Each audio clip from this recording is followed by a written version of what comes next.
So there's a phrase that I picked up a few years ago at a funeral of all places, right? Wow.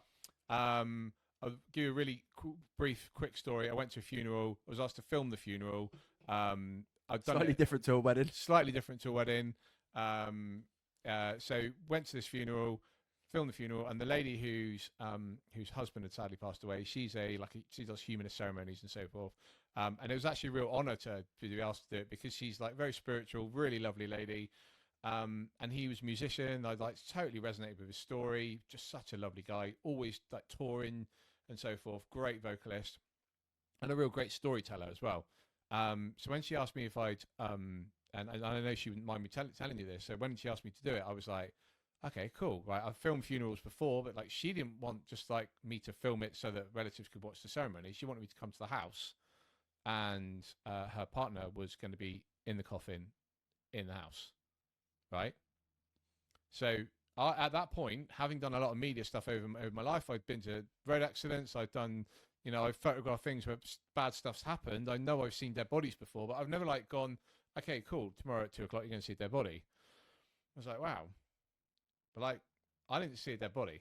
I saw a guy who had a fulfilling life, had done some amazing things. So she said, "Oh, I'd just like to have a little tot of whiskey with him and say goodbye." And I was like, "Wow, yeah, cool."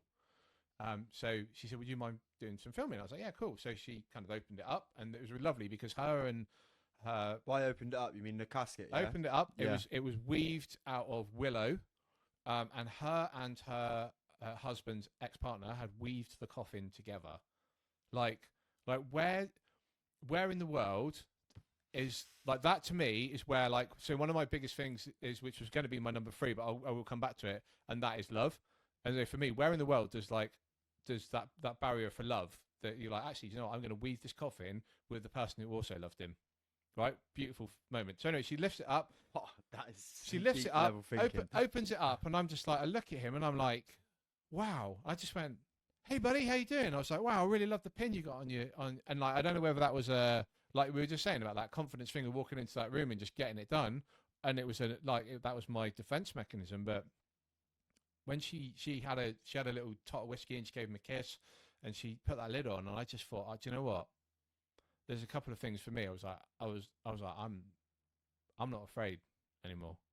I'm not afraid because like uh that for me, that acceptance of leading a fulfilling life, I didn't see a man that had just been passed away from an illness. I saw a man who had like years of stories, an amazing, amazing life. And I was like, so they basically, we did the funeral.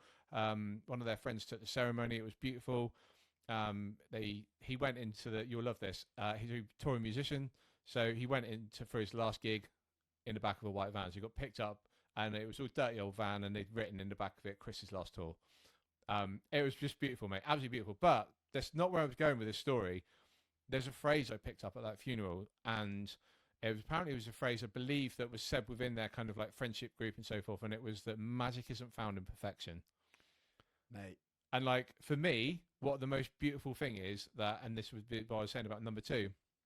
Um, we have so much of our lives, social media is telling us to do this, have that. The amount of friends I know that buy the next TV, but yet they still watch the same shitty Netflix program on it. Do you know what I mean? And it's like we're always striving for something that's bigger, better, faster. And for me, like just start would be a big thing. We're just like we don't have to be perfect.